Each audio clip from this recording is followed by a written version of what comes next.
Dr. Huebner, Natural Transplants. I wanted to talk about the classification of Norwood 2.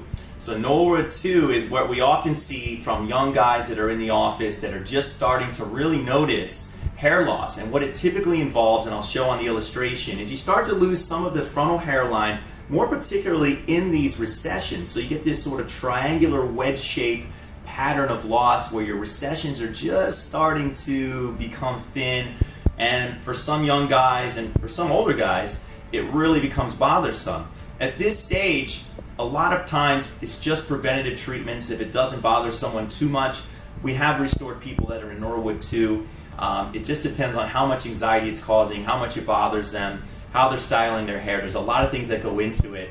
But identifying those changes of loss early on and getting on preventative treatments is so important in making someone's long-term anxiety and happiness to be the maximum. So we would be happy to provide anybody that comes in with a free evaluation, speak with a doctor either on Skype, FaceTime, we can do it remotely.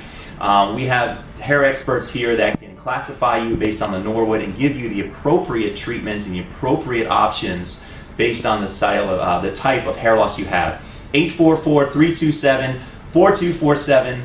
Hope to hear from you soon. NaturalTransplants.com. Call us now, 844-327-4247, and ask about our Hue and Hue Plus procedures, which move more hair than ever before. Hope to hear from you soon.